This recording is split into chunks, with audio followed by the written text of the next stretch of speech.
朋友们，市场又出事了。跨年夜本该是举杯庆祝的日子，但贵金属市场却在上演一出惨剧。白银期货开盘后直线跳水，单日暴跌 6.05%， 从76美元一路砸到 71.6 美元，跌掉了 4.6 美元。黄金同步下挫，当前报4327美元，跌幅 0.26%。为什么？因为 CME 的第二次保证金上调今天正式生效了。你没看错，这已经是芝商所在1周之内第二次上调贵金属期货的保证金要求。第一次是周一，第二次就是今天。白银保证金累计上调 30%， 黄金上调 20%， 铂金更是暴力上调 45%。两轮下来，无数杠杆交易者被强制平仓，市场上演踩踏式出逃。今天的走势完美复制了周一的剧本，甚至更加惨烈。还记得周一发生了什么吗？那天早盘，白银期货像打了鸡血一样疯狂拉升，一度突破84美元，创下历史新高。多头们欢呼雀跃，以为100美元指日可待。但就在当晚 ，CME 突然宣布第一次上调保证金。周二亚洲盘开盘，白银直接从天堂坠入地狱，单日大幅回调，从历史新高开始崩落。现货白银从84美元的巅峰开始一路下滑，无数散户在睡梦中被强制平仓。那时候，很多人以为最坏的时候已经过去了，毕竟保证金已经上调了，该爆的仓已经爆了，市场应该稳定下来了吧？错了。周三 ，CME 再次出手，宣布第二次上调保证金。消息一出，市场立刻变脸。而今天，第二轮保证金正式生效，市场迎来了第二波清洗。白银单日暴跌超过 6%， 这个跌幅在贵金属市场里是什么概念？相当于一个正常月份的波动，在一天之内走完了。今天的盘面用4个字形容：惨不忍睹。这不是普通的下跌，这是一场精心策划的杠杆绞杀。你可能会问，交易所为什么要这么做？这对普通投资者意味着什么？接下来市场会怎么走？别急，今天这篇文章我会把这件事从头到尾，从表到里给你讲透。看完之后，你不仅能理解发生了什么，更能看清接下来的机会在哪里。我敢说，90%的人只看到了暴跌的恐怖，而我要带你看到暴跌背后的逻辑，以及逻辑背后的财富密码。先把时间线理清楚。周一早盘，白银期货在亚洲交易时段突然发力，一路冲高至84美元上方，刷新历史记录，整个市场一片沸腾。社交媒体上，多头们欢呼白银要上100了，空头们哀嚎爆仓了，成交量创下年内新高，波动率飙升到极端水平。当天收盘后，芝商所发布公告，基于对市场波动性的审查，决定上调贵金属期货保证金，白银上调 13.6%， 黄金上调 10%， 铂金上调 23%， 这是第一波。周二，第一轮保证金上调正式生效，白银开始从高位回落，市场出现第一波恐慌性抛售。黄金从4550美元附近的高点开始下跌，铂金、钯金同步走弱，跌幅均超过2位数。当天市场一片恐慌，很多人以为这就是底部了，开始抄底。周三，也就是今天 ，CME 宣布的第二轮保证金上调正式生效，白银再上调 12%到15%， 黄金再上调 8%到10%。累计下来，白银保证金1周内上调了 30%， 从每手 2.1万美元涨到 2.8万美元。今天的盘面给出了最直接的反应，白银单日暴跌 6.05%， 从76美元直插 71.6 美元。这是什么概念？一天跌掉 4.6 美元，相当于1周前白银价格的 5% 以上。黄金虽然跌幅相对温和，只有 0.26%， 但也失守了4350美元关口，当前报4327美元。两轮保证金上调，两轮踩踏式下跌，完美对称。这就是过去72小时发生的事情。从白银84美元的历史狂欢，到今天71.6美元的遍地哀嚎，跌幅接近 15%， 只用了不到3天。数字是冰冷的，但数字背后是无数真实的人。为什么 CME 要1周2次上调保证金？这是很多人最困惑的问题。官方的说法是基于对市场波动性的审查，以确保充足的抵押品覆盖。翻译成人话就是市场太疯了，波动太大，我们怕出事，所以要提高门槛。这话对吗？对，但只对了一半。交易所确实有维护市场稳定的责任。当价格剧烈波动时，意味着风险敞口急剧扩大。如果大量交易者同时爆仓，他们的亏损可能超过保证金，这部分差额就要由经纪商甚至交易所的清算基金来承担。极端情况下，可能引发系统性风险。所以，上调保证金确实是一种风险管理手段。但问题是，为什么是现在？为什么力度这么大？为什么要1周2次？我给你分析一下背后的逻辑。第一，白银的涨幅太惊人了。从日线图上可以清楚地看到，白银从年初一路上涨，最高冲到84美元，涨幅惊人。这种涨幅已经超出了正常的市场波动范围，进入了投机狂热的区域。CME 很清楚，这种涨幅不可持续，回调只是时间问题。与其等到市场自己崩盘时被动应对，不如主动出手降温。第二，年底流动性本来就差，每年12月最后一周，很多机构都在休假，市场流动性大幅下降。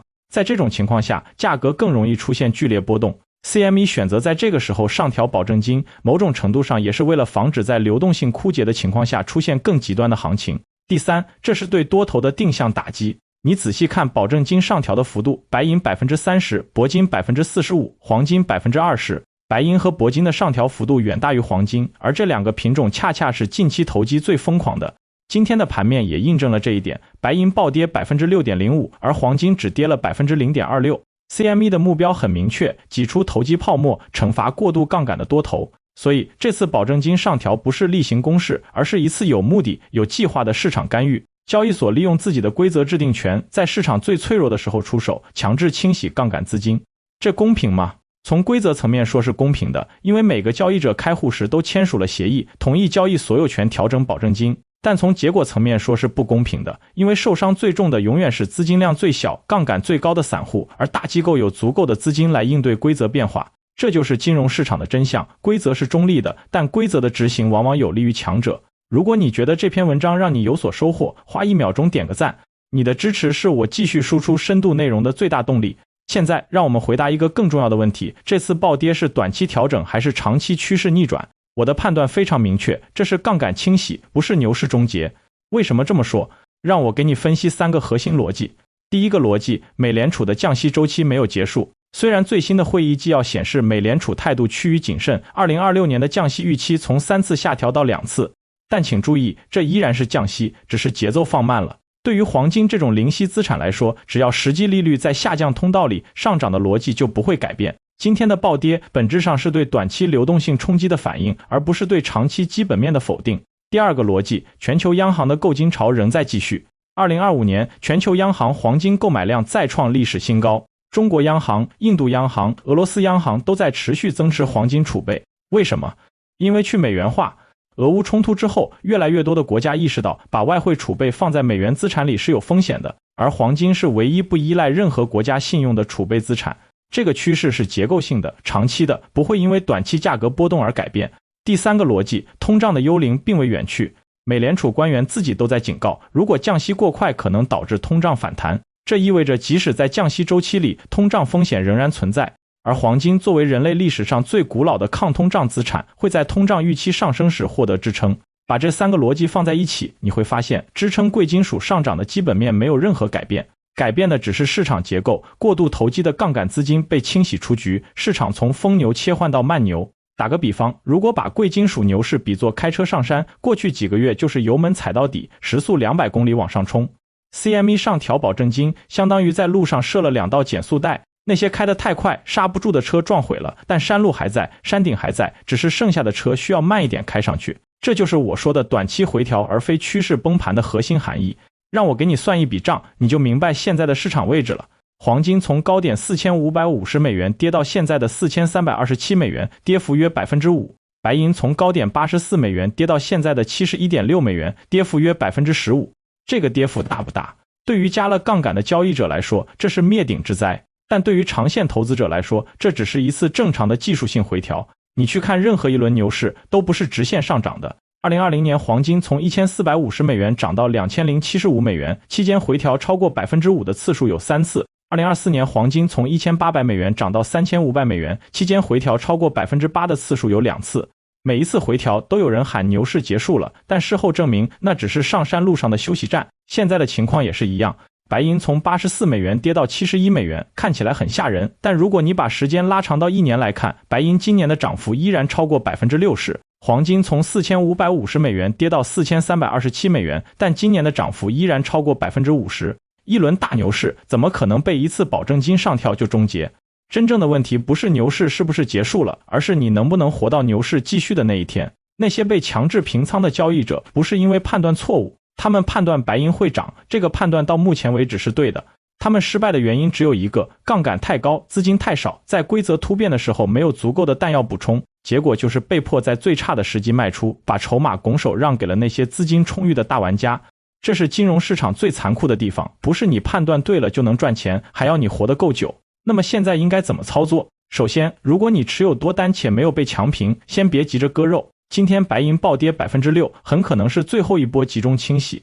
第二次保证金已经生效，该爆的仓基本爆完了，接下来市场会进入消化期，波动率会逐渐下降。从日线图上看，黄金目前的价格4327美元，下方的强支撑位在4200到4250美元区间，这里是前期整理平台的下沿。如果进一步下探到这个区间，大概率会有大量买盘涌入。白银目前的价格 71.6 美元，日内最大跌幅已经超过 6%， 这种跌幅往往意味着恐慌盘已经释放的差不多了。下方的强支撑在68到70美元区间，如果能守住70美元关口，就是企稳信号。如果跌破，下一个支撑在65美元附近。很多人把这次暴跌简单的理解为交易所在割韭菜，这种理解太表面了。如果你深入思考，会发现这次事件其实揭示了一个更深层的问题，在现代金融市场里，散户和机构之间的不对等性。交易所上调保证金，表面上是一个中性的风险管理措施，但在实际执行中，它对不同类型的参与者影响是完全不同的。对于大型机构来说，保证金上调 30% 意味着什么？意味着他们需要从总部调一笔钱过来，可能只需要一个电话、一封邮件。他们有充足的流动性储备，有专业的风控团队，有完善的应对预案。保证金上调对他们来说只是一个需要处理的事务性工作，不会对交易策略产生本质影响。但对于散户来说，保证金上调 30% 意味着什么？意味着你需要在一夜之间筹集到额外的资金，否则就会被强制平仓。你能在凌晨2点找银行借钱吗？你能在节假日期间快速转账吗？大部分散户做不到。所以当保证金上调生效的那一刻，他们只能眼睁睁看着自己的仓位被系统清掉。这就是金融市场的规则不对称性，同样的规则对不同的人产生完全不同的影响，而这种不对称性几乎总是对资金量小的一方不利。理解了这一点，你就会明白为什么我一直强调控制杠杆、控制仓位。不是因为杠杆本身是坏东西，而是因为在规则可以随时改变的市场里，高杠杆意味着你把自己的命运交到了别人手里。只有保持足够的安全边际，你才能在规则突变时有选择的自由。这次白银暴跌 6%， 黄金下跌 0.26%， 两者的差异也很说明问题。为什么白银跌得这么惨，黄金相对抗跌？第一，白银的投机性更强。从日线图可以看到，白银今年的涨幅远超黄金，这意味着白银市场里积累了更多的投机资金。当保证金上调时，这些投机资金首当其冲被清洗。第二，白银的流动性更差。白银市场的规模远小于黄金，在极端行情下更容易出现流动性枯竭。今天白银暴跌 6%， 很大程度上是因为卖单蜂拥而出时，买盘严重不足，成交滑点被急剧放大。第三，保证金上调幅度不同。白银的保证金累计上调了 30%， 而黄金只有 20%。更大的上调幅度意味着更多的强制平仓，更多的抛压。这告诉我们一个道理，在选择投资品种时，不能只看收益率，还要看流动性和波动性。白银的弹性大，涨的时候比黄金涨得多，跌的时候也比黄金跌得多。对于风险承受能力强、资金充裕的投资者来说，白银是更好的选择。但对于普通投资者来说，黄金可能是更稳妥的选择。看到这里，如果还没点赞，说明你可能还在犹豫。别犹豫了，点个赞，顺便关注一下。我每周更新深度财经分析，帮你在信息洪流中抓住最关键的信号。接下来，我想聊聊这次事件对股市的影响。很多人以为贵金属和股市是分开的，其实在现代金融市场里，各类资产的联动性越来越强。最直接的影响是黄金股和白银股。巴里克黄金、纽蒙特矿业、惠顿贵金属这些龙头股价跟金价高度相关，金价下跌，这些股票必然承压。但反过来说，如果你认为金价只是短期调整，这些股票的下跌反而是买入机会。因为股票不存在保证金问题，不会被强平，只要公司基本面没问题，耐心持有就能等到反弹。其次是对市场情绪的传导。当投资者看到自己持有的黄金、白银大幅亏损时，可能会卖出其他资产来弥补损失或降低风险敞口。这种减仓效应可能波及股市，尤其是估值较高的投机性板块。第三是对美联储政策预期的影响。金价下跌某种程度上意味着市场对通胀的担忧在减弱，这可能强化美联储保持谨慎的预期，对成长股形成支撑，对传统价值股形成压力。所以即使你不直接参与贵金属交易，也应该关注这次事件，它是整个金融市场情绪变化的风向标。